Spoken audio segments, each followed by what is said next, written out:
Ce qui est certain, c'est qu'une société qui ne respecte pas ses médecins ne peut pas respecter son peuple. Ce qui est certain aussi, c'est que les gouvernants, quels qu'ils soient, droite comme gauche, sont parfaitement au courant de ces chiffres. Ce qui est certain, c'est que les syndicats de médecins sont parfaitement au courant de la souffrance, de l'avenir de la médecine, que peuvent être les externes et les internes. Tout le monde le sait. Tout le monde se cache le regard. Tout le monde détourne le regard. Tout le monde se dit ça va encore tenir.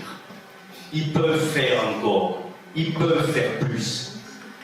Et le système est en train de se casser la gueule parce que nous sommes aujourd'hui devant une conjonction de faits, devant une conjonction de souffrance, devant une conjonction de manque et devant une conjonction d'urgence.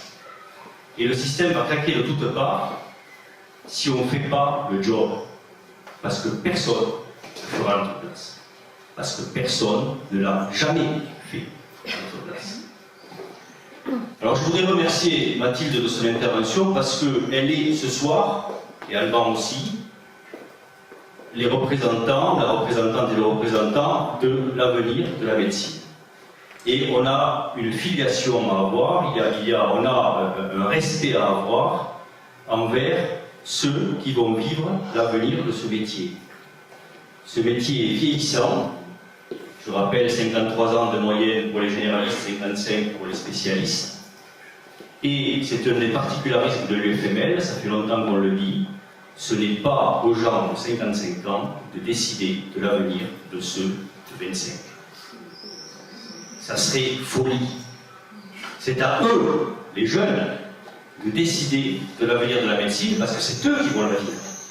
Or, le système est fait aujourd'hui de telle façon que ce sont précisément des médecins proches de la retraite qui décident de l'avenir de nos jeunes et que nos jeunes, l'avenir de la médecine, n'ont strictement aucun moyen d'interférer sur les décisions prises. On les prend à la Convention, qui, vous le savez, préside à l'organisation professionnelle, mais ils sont là en tant qu'observateurs. Ils ont des voix consultatives. On se fout de leur gueule. Et une des choses que nous demandons, c'est que précisément on intègre les jeunes partout où l'on décide de l'organisation professionnelle et qu'ils aient des voix délibératives. Que nous ayons un rôle de consultants, de sages, de gain de temps, où on va leur dire « mets pas tes doigts là, ça fait mal, ne va pas par là, tu vas perdre du temps, on est déjà passé par là, on a fait cette erreur, on ne la reproduit pas, etc. etc. » Mais c'est à eux de décider, c'est eux qui doivent se responsabiliser.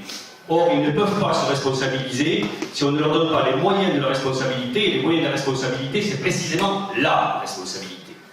Et aujourd'hui, ils ne l'ont pas. Donc ça, c'est un des particularités.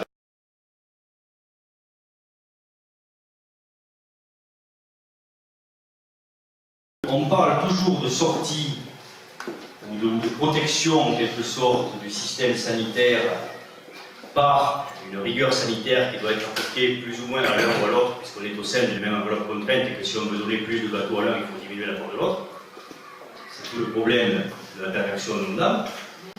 Mais jamais on ne vous parle de l'impact de la croissance. Qu'est-ce qu'on a vu cette semaine?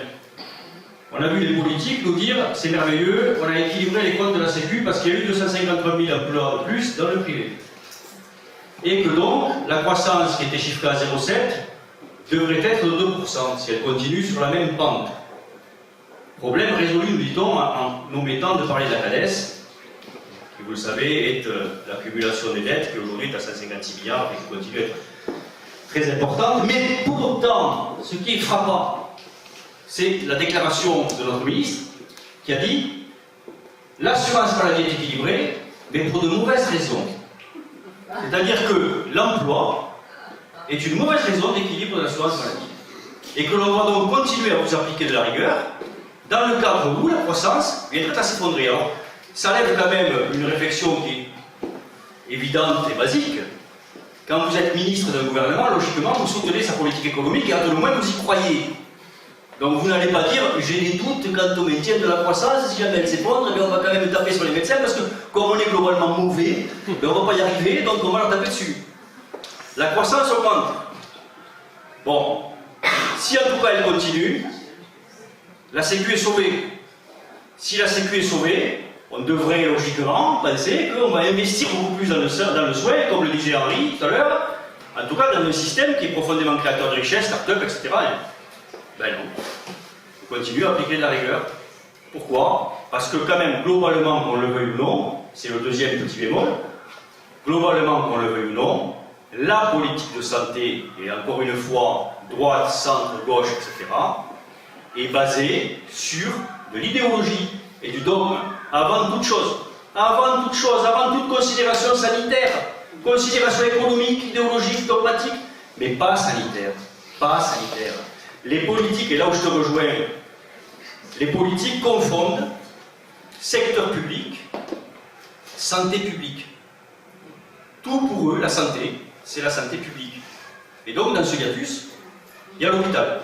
Et donc, il faut sauver, effectivement, le soldat au hôpital public, et on ne vous parle que de l'hôpital public qu'il faut sauver, qui va très mal, comme les cliniques, beaucoup de cliniques vont mal, et comme vos exercices, vous, chacun individuellement en groupe, vous allez mal. Mais il faut sauver, effectivement, l'hôpital public, parce que santé publique, parce que dans la tête, voilà. Et puis parce que aussi, hôpital public, premier employeur de beaucoup de régions, et que les maires continuent à être présidents des conseils d'administration des hôpitaux. Et que donc ils assurent leurs élections en protégeant l'hôpital, et donc on n'avance pas parce qu'il y a des intérêts politiques derrière. Mais tout ça, il faut le changer. Quand je vous dis il faut changer la gouvernance, c'est aussi ça. Et après arriver à imposer les choses.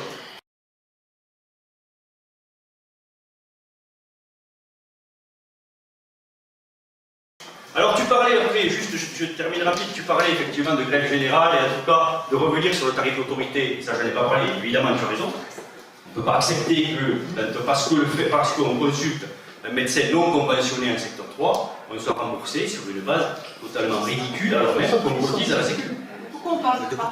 Mais pourquoi est-ce qu'on parle de ça alors que ça n'est même pas défendu pour les médecins qui sont en secteur 2? Vous voyez que les patients ne sont pas remboursés au tarif. Oui, mais c'est pareil. Non, mais c'est pareil. Non, mais dans sa réflexion, ce qu'il veut dire, c'est que si les patients étaient justement remboursés, tu aurais beaucoup plus de médecins qui sortiraient de la convention et tu tiendrais les politiques par les couilles parce que tu pourrais sortir. Aujourd'hui, tu ne peux pas sortir. Il y a quand même un petit bémol aussi qui est le fait qu'avant, quand tu sortais, que tu te déconventionnais, il fallait attendre la convention suivante pour rentrer, pour revenir. Ça, c'est tombé, tu peux rentrer le lendemain. Donc là, déjà. Mais qu'en secteur 1. Mais qu'en secteur 1. Tu perds le secteur 2. Ce qui est sûr, n'importe quelle action que l'on porte, s'il faut aller au combat, n'importe quelle action que l'on porte, nous ne pourrons la porter que si nous sommes forts. Et nous ne serons forts que si nous avons des milliers d'adhérents. Et c'est pour ça que votre rôle est plus important que le mien.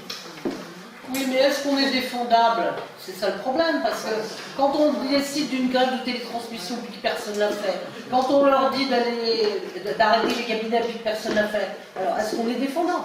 Est-ce qu'on est défendable? Mais madame, bien sûr qu'on est défendable. On est justement défendu. Bien sûr qu'on est défendable. On est juste représenté par des faibles.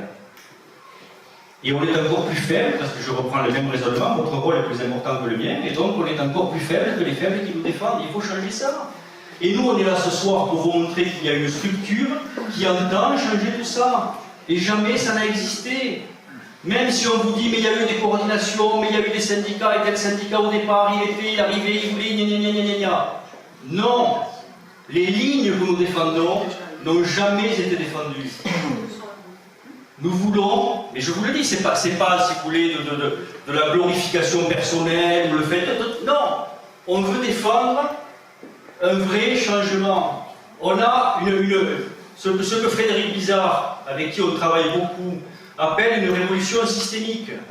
On veut changer le système. Jusqu'à présent, on fait de la cosmétique. On change petit peu par petit peu. Il faut qu'on ait le courage de tout changer. Et pour avoir le courage de tout changer, il faut être assez puissant, il faut trouver des politiques intelligentes. Vous allez me dire, ils ne sont pas très nombreux, mais ça doit exister. Et puis ils sont fatigués. Juste pour amener un peu d'humour, vous avez entendu, ils ont dit qu'ils travaillaient trop, ils étaient fatigués. Notre consoeur nous a montré que, globalement, les internes font 60, 80, 100 heures par semaine. Ils sont logés dans des conditions dégueulasses, dans des lits miteux. Ils bouffent parfois des choses qu'on n'oserait pas donner à son chien. Ils ont des salaires qui sont minables et qui fait que l'hôpital et l'État s'engraissent sur leur dos chaque année. Je rappelle, 80 000 € d'économie sur un cursus de généraliste par étudiant, 120 000 € d'économie par cursus de spécialiste et 220 000 € d'économie par cursus de chirurgien. L'État, chaque année, fait 8 milliards d'économies, 8 milliards d'économies sur le dos de vos internes, et ils ont le culot de dire qu'on paie leurs études. S'ils devaient salarier des gens pour faire le boulot qu'ils font, en termes de boulot administratif quand ils sont externes et en termes de boulot médical quand ils sont internes, ça leur coûterait 8 milliards de plus chaque année. D'accord? On se laisse enfumer. Tout ça, il faut le changer.